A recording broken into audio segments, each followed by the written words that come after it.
Hi welcome back to my channel. ఈరోజు కథ ప్రేమిస్తే 23వ భాగాన్ని వినేద్దాం. అను వెనక్కి తిరగడమే ఆమెని చేరి ఆమెని హత్తుకుంటాడు ప్రంశు. ప్రంశు గుండెల్లో ముఖం దాచి ఇక్కడి నుంచి వెళ్దామా అని అడుగుతుంది అను. అను మాటకి మయాంక్, శ్రద్ధ, విల్సన్ వైపు చూడ్డానికి వెనక్కి తిరిగిన ప్రంశు కళ్ళకి లోపల పురిటి నొప్పులు పడిన ఆమె భర్త చేతికి చిన్న పాపని ఇస్తూ కనిపిస్తుంది నర్స్. అది శ్రద్ధ, మయాంక్, విల్సన్ కూడా చూసి ఆ తండ్రి కళ్ళల్లో కనిపిస్తున్న సంతోషం పరోక్షంగా వాళ్ళు కూడా అనుభూతి చెందుతుంటారు. అను వెళ్దామా అంటూ మళ్ళీ పిలిచేసరికి విల్సన్, నువ్వు గోల్డీ, నువ్వు సాధన రండి అంటూ వెళ్ళేవాడాగి శ్రద్ధ వైపు చూస్తాడు. శ్రద్ధ ప్రంశుని లెక్క చేయనట్టుగా నిల్చొని అనుని గమనిస్తుంటాడు. విల్సన్, మయాంక్ అక్కడి నుంచి వెళ్ళిపోతే శ్రద్ధ వెనక్కి వెళ్ళి ఆ తండ్రి చేతిలో ఉన్న బాబునే చూస్తూ నేను ఎత్తుకోవచ్చా అని అడుగుతాడు. ఇందాక శ్రద్ధ చేతిలో కూడా గన్ను చూసిన అతను భయంగానే శ్రద్ధ చేతికి బాబునిస్తాడు. శ్రద్ధ చాలా జాగ్రత్తగా మెత్తగా దూదిలా తన అరచేతిని తాకిన బాబు దేహాన్ని చేతితో తడుముతూ కొంచెం పైకెత్తి అతని బుగ్గని సుతారంగా ముద్దు పెట్టుకుంటాడు. శ్రద్ధ హైదరాబాద్ వచ్చాడని తెలిసి ఇక్కడికి వచ్చిన సాధ్వి శ్రద్ధ సుతారంగా సంతోషంగా తడుముతున్న బాబుని చూసి హాస్పిటల్ గుమ్మం ముందు నిల్చునుంటుంది. అంత పెద్ద గుమ్మం ముందు ఒక్క పక్క నిల్చునున్న సాధ్విని ప్రంశు, మయాంక్, విల్సన్ దాటుకుని వెళ్తుంటే కార్ ఎక్కే చివరి క్షణంలో వెనక్కి తిరిగిన అను సాధ్వి అక్క అని పిలుస్తూ దగ్గరికి వెళ్తుంది. అను సాధ్వి అనడంతో అంత జనంలోనూ విన్న శ్రద్ధ బాబుని ఎత్తుకుని అను వెళ్తున్న వైపే చూపులు తిప్పుతాడు. సాధ్వి కళ్ళల్లో నీళ్లు బయటికి రావడానికి సిద్ధంగా ఉన్న వాటికి బయటికి రానియకుండా అదుముకుని వేరే వైపుకి తిరిగి కన్నీళ్లు తుడుచుకొని అను వైపే చూస్తుంది. సాధ్వి వేరే వైపుకి తిరిగి కళ్ళు తుడుచుకోవడం ఒక అను కంట తప్ప మిగిలిన అందరికీ కళ్ళకు కనిపిస్తుంది. అను అక్క అంటూ సాధ్విని హత్తుకుంటుంది. సాధ్వి అను చుట్టూ చేతులు వేసి తన వీపు నిమురుతూ ఎలా ఉన్నావను అని అడుగుతుంది. అక్క, నేను అమ్మని అవుతున్నాను అంటూ సాధ్విని వదిలి ఆమె పొట్ట మీద చేయి పెట్టుకుని చూయిస్తుంది. ఇంత సంతోషంగా నేను చెప్పుకునే రోజు ఒకటి ఉందా అనుకొని చిన్నగా నవ్వి కంగ్రాక్స్ అను అని చేతిని ముందుకు చాచుతుంది. సాధ్వి చాచిన చేతిని పట్టుకుని థ్యాంక్ యూ అక్క అంటూ నవ్వుతుంది. ముఖంలో మాత్రమే నవ్వు కనిపిస్తున్న సాధ్విని చూసి ప్రంశు, శ్రద్ధ, మయాంక్, విన్సన్లకి చెప్పలేని బాధగా ఉంటుంది. అను సాధ్వి చేతులు పట్టుకుని అక్క, నేను 10 రోజుల నుంచి రోజు నిన్నే అడుగుతున్నాను, నువ్వు ముంబై వెళ్ళావట, ఎందుకు అంటూ కారు దగ్గరికి నడుస్తుంది అను. సాధ్వి శ్రద్ధ వైపు తల తిప్పి చూస్తూ అను వెంట వెళ్ళి ఆమె కారు డోర్ తీస్తూ ఉంటే నేను మా ఇంటికి వెళ్తున్నానను అని చెప్తుంది. కార్ మన ఇంటికే వెళ్తుందక్క, రా అంటూ సాధ్వి చేతిని పట్టుకుని లోపలికి గుంజుతుంది.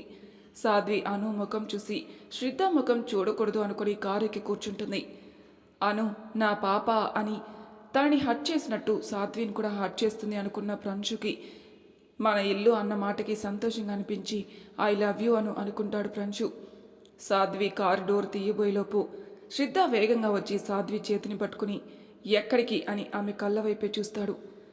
అను శ్రద్ధ ముఖం చూసి నిశ్శబ్దంగా ఉంటే శ్రద్ధ సాధ్వి చేతిని పట్టుకుని బయటికి లాగి ఆ కార్ మనది అని చెప్తాడు. సాధ్వి ముఖంలో ఎలాంటి భావం లేకుండా అది మీ కార్ అని చెప్తుంది. శ్రద్ధ సాధ్వి వైపు చూస్తూ తన చేతిని పట్టుకుని లాక్కెళ్తుంటాడు.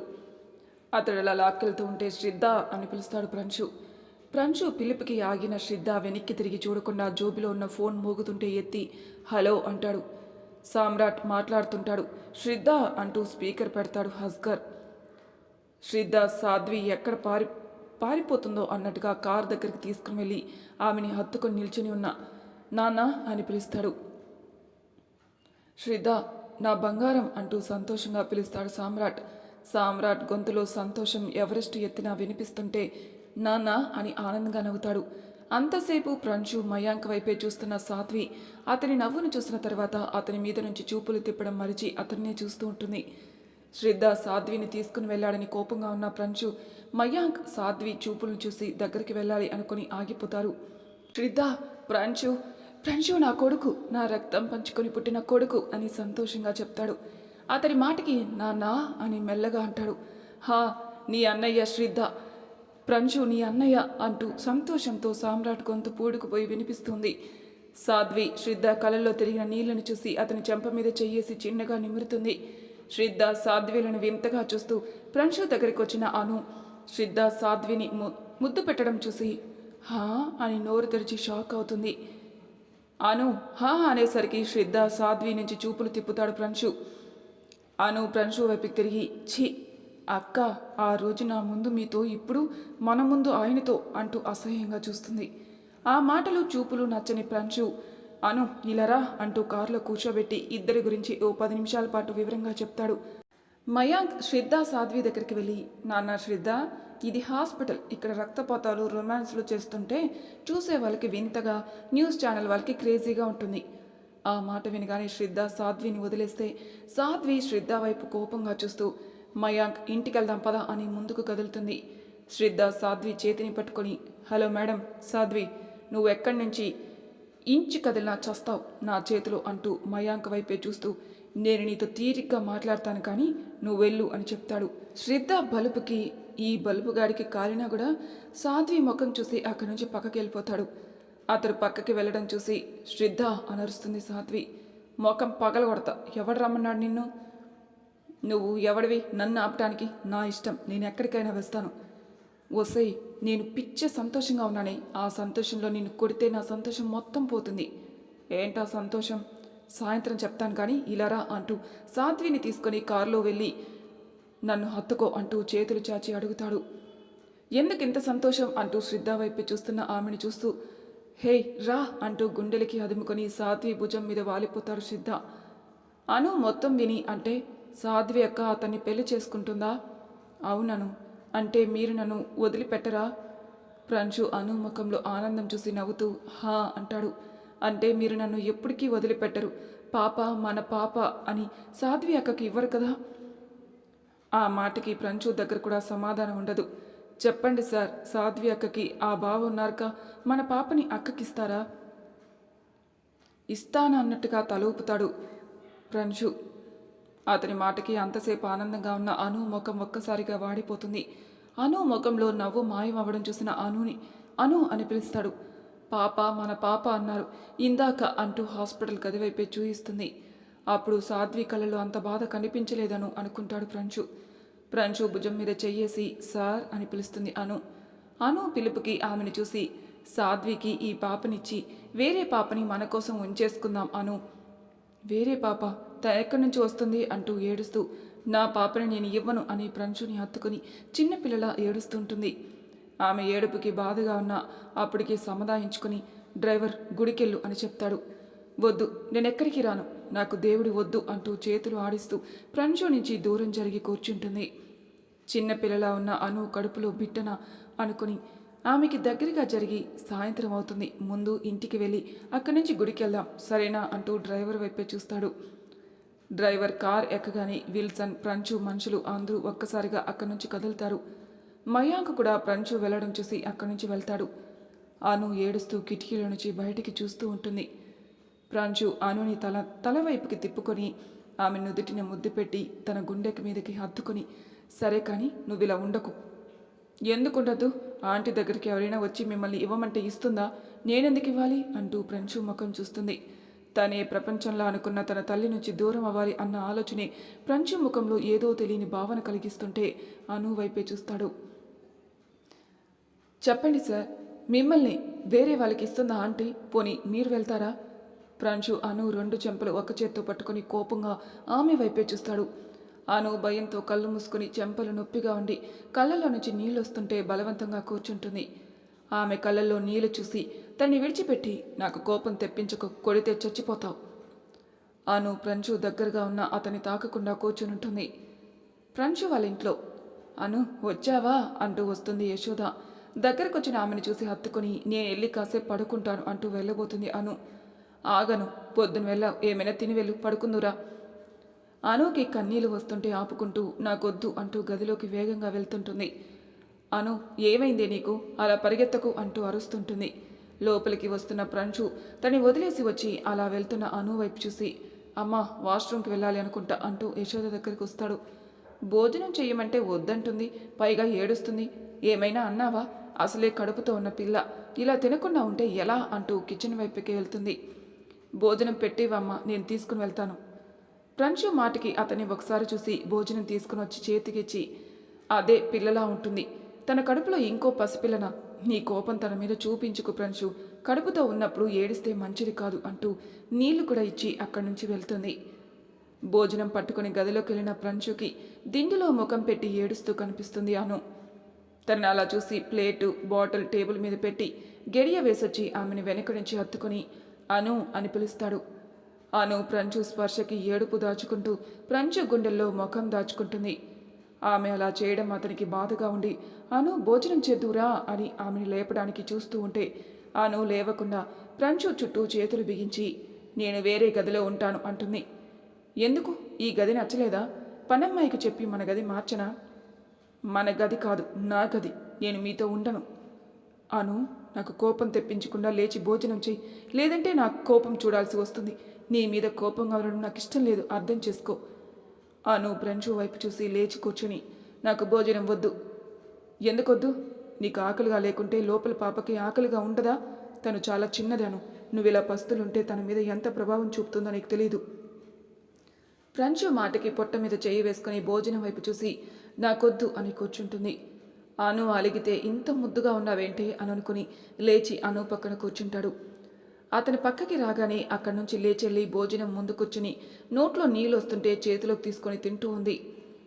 అను ప్రవర్తన కొత్తగా తనకు నచ్చేలా ఉండేసరికి అను ఎదురుగా కూర్చుని నోరు తెరుస్తాడు. అను ప్రంచు వైపు చూసి పెట్టను అన్నట్టు తలూపి తన నోటి దగ్గర ముద్ద పెట్టబోయి ఫ్రెంచు నోటికి అందిస్తుంది. ఆమె చేష్టలకి నవ్వుకుంటూ ముద్దుగా ఉన్న ఆమె ముఖం చూసి నోట్లో ఉన్న ముద్ద మింగేసి ఆమె పెదవులపైన ముద్దు పెట్టుకుని వదిలేస్తాడు. ఫ్రెంచు తన నోట్లో నుంచి తీసుకున్న భోజనం చూసి అది నాది అంటూ ఫ్రెంచు వైపే చూస్తుంది. ఫ్రెంచు నవ్వుతూ అను తలనిమిరి తిను, మనం గుడికి వెళ్ళాలి కదా. నేను రానన్నానుగా. అను, ఏంటి నువ్వు? ఎవరి మీద కోపం వాళ్ళ మీద చూపించాలి కానీ నీ కోపం నా మీద. నన్ను ఏదైనా చెయ్యి అంటూ అను చెంప మీద చేతి వెళ్ళి గుర్తులు చూసి సారీరా అనుకుంటాడు. హైదరాబాద్ శ్రీదాస్ హోటల్. సాధ్విని ఎదురుగా కూర్చోబెట్టుకుని నీ ప్రాబ్లం ఏంటే అంటాడు. నాకు నీతో పెళ్ళి ఇష్టం లేదంటే ఎందుకు చంపుతున్నావు శ్రద్ధ? పెళ్ళి ఎందుకు వద్దు సాధ్వి? నేను చేసుకుంటానంటే పిచ్చి పట్టిందా నీకు? ఒకటే విషయం రిపీట్ చేస్తుంటావు. పిచ్చి నాకు కాదు, నీకు పట్టింది. నాకు నిన్ను పెళ్లి చేసుకోవడం ఇష్టం లేదు శ్రద్ధ. ఇంకోసారి పెళ్ళి అంటే చచ్చిపోతాను. బెదిరిస్తున్నావా? సాధ్వి తన హ్యాండ్ బ్యాగ్లో ఉన్న బాటిల్ తీసి నోటి దగ్గర పెట్టుకోబోతుంది. శ్రద్ధ వేగంగా రియాక్ట్ అయి సాధ్వి చెంప పగలు కొట్టేసరికి సాధ్వి చేతిలో బాటిల్ కింద పడుతుంది. సాధ్వి చెంప మీద చేయి పెట్టుకుని నేను చెప్పింది చేస్తానని ఇప్పటికైనా అర్థమైందా అంటూ కన్నీళ్లు వస్తుంటే ఆపుకుంటూ అడుగుతుంది. అర్థమైంది అంటూ సాధ్వి గొంతు పట్టుకుని నొక్కుతుంటాడు శ్రద్ధ. అతని పట్టుకి ఊపిరి ఆడుకున్న కళ్ళు మూసుకుని అలానే కూర్చుంటుంది. శ్రద్ధ సాధ్వి మొండితనం చూసి ఆమెను వదిలిపెట్టి ఆమె పక్కనే కూర్చుంటాడు. సాధ్వి పెద్దగా ఊపిరి తీస్తూ నీళ్ల కోసం దిక్కులు చూస్తూ ఉంటుంది. శ్రద్ధ పక్కనే ఉన్న బాటిల్ ఇచ్చి ఆమె ముఖమే చూస్తుంటాడు. సాధ్వి నీళ్లు తాగుతూ సైడ్ నుంచి కన్నీళ్లు కారుస్తూ ఉంటుంది. శ్రద్ధకి సాధ్విని చూస్తే కోపం, బాధ, ప్రేమ అన్నీ వస్తుంటాయి. సాధ్వి మీద కోపం దాన్ని డ్యామేజ్ చేస్తుంటే తనని లేపి 2 చేతుల్లో ఎత్తుకుని మంచం మీద విసురుగా పడేస్తాడు. అతడు పడేసిన వేగానికి భయం వేస్తుంటే శ్రద్ధ ఏం చేస్తున్నావు అంటూ పైకి లేవబోతుంది. శ్రద్ధ సాధ్వి లేవకుండా ఆమె మీదకి దూకి ఆమె కుర్తాని లాగటానికి చూస్తుంటాడు. శ్రద్ధ ప్లీజ్ ప్లీజ్, నేను ఇంకోసారి చేస్తానను, నువ్వు ఇలా చేయకు అంటూ శ్రద్ధని వెనక్కి నెట్టాలని చూస్తుంది. శ్రద్ధ సాధ్వి మాటలు లెక్క చేయకుండా ఆమెను బలవంతంగా అనుభవించడానికి తన శరీరం మీద ఒక్కో వస్త్రాన్ని వేరు చేస్తూ ఉంటాడు. అతను అలా చేస్తుంటే తనకెందుకో అనువే గుర్తుకొచ్చి సారీ అను అనుకుంటూ గింజుకోవడం ఆపి మంచం మీదే కూలబడిపోతుంది. ఆమె అలా ఫ్రీగా పడుకునేసరికి శ్రద్ధ ఆవేశం చల్లారి ఆమె ముఖంలోకి చూస్తూ ఉంటాడు. సాధ్వి శ్రద్ధ కళ్ళల్లోకి చూస్తూ నేను ప్రంచుతో కాపురం చేశాను, నాకు ఇదంతా కొత్త కాదు, కానీ నువ్వు ఇలా చేస్తుంటే బాధగా లేదు. సగటు ఆడపిల్లకి అమ్మను అవుతానేమో అనే భయం ఉంటుంది, కానీ నా దగ్గర ఆ భయం కూడా లేనందుకు నా మీద నాకు అసహ్యంగా ఉంది. శ్రద్ధ ఆ మాటకి సాధ్వి పక్కన పడుకొని ఆమెని తన మీదకి వచ్చేలా చేసుకుంటాడు. సాధ్వి బలవంతంగా విడిపించుకుంటూ ఇన్ని రోజులు లేనిది ఏంటిప్పుడు? ఇన్ని రోజులు నువ్వు వేరొకరి భార్యవని నాకు పిచ్చి పట్టేది, కానీ ఇప్పుడు నువ్వు నా సొంతం.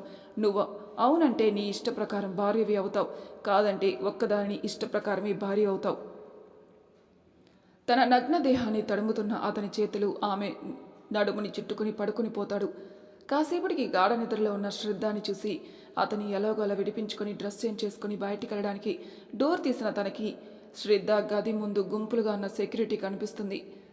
సాధ్వి ఏమైంది అని బయటికి రాబోతుంటే మేడం సామ్రాట్ సాబ్ వచ్చాడు, మీరు లోపలనండి అంటూ చేతిని అడ్డు పెడతాడు. సామ్రాట్ వచ్చాడనగానే సాధ్వి గుండె జారి కడుపులోకి వస్తుంది.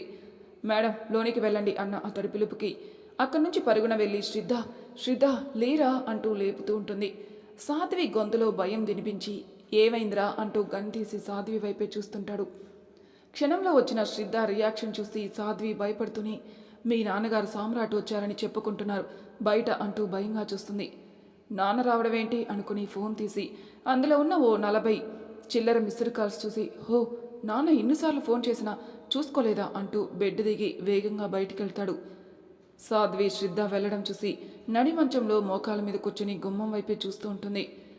శ్రద్ధ ఎంత వేగంగా వెళ్ళాడో అంతే వేగంగా లోపలికొచ్చి రా అని అంటూ సాధ్విని మంచం మీద నుంచి దించి సామ్రాట్ ముందుకు తీసుకుని వెళ్తాడు. అటువైపు తిరిగి ఫోన్ మాట్లాడుతున్న సామ్రాట్ వైపు చూసి బావా అని పిలుస్తుంది సాధ్వి. సాధ్వి బావా అని పిలవడం వింతగా ఉంది. సాధ్వి అనబోతున్న శ్రద్ధ సాధ్వి మళ్ళీ ప్రంచు అని మళ్ళీ పిలిచేసరికి సామ్రాట్ వెనక్కి తిరుగుతాడు. సాధ్వి సామ్రాట్ వైపు వింతగా చూస్తూ శ్రద్ధ వెనక్కి వెళ్ళి సారీ అండి మా ప్రంచు బావలా అనిపించారు పోల్చుకోలేకపోయాను అంటూ శ్రద్ధ చొక్కా నలిపేస్తుంది. సామ్రాట్ ఓ పక్కగా నవ్వుతూ నా కొడుక్కి నా పోలుకులు ఉండడంతో తప్పేమీ లేదు అంటూ శ్రద్ధని ఫోర్స్గా హక్ చేసుకుని శ్రద్ధ ముఖం మొత్తం ముద్దులు పెడుతుంటాడు. తండ్రి మీసాలు తన బుగ్గల్లో గుచ్చుకుంటూ ఉంటే నాన్నా అని అలిగినట్టుగా పిలుస్తాడు శ్రద్ధ. హా ఈ ముద్దులు నీకోసమే బంగారం నిన్ను చూసి చాలా రోజులవుతుంది అన్న ఆనందం నీ అన్న గురించి తెలిసిందన్న సంతోషం అంటూ నవ్వుతుంటాడు. సామ్రాట్ని ఎవరూ చూడలేదు. శ్రద్ధ హస్గర్ కొందరు సామ్రాట్ పర్సనల్ అసిస్టెంట్స్ తప్ప ఎవరూ చూడకపోవడం వల్ల ప్రంచు పోలికలు పసిగట్టడం ఎవరికో సాధ్యమవ్వలేదు. దామోదర్ ఎత్తు పొడవుకి సమానంగా ఉండడం వల్ల చూసేవాళ్ళకి ఆయన కొడుకులానే కనిపించేవాడు.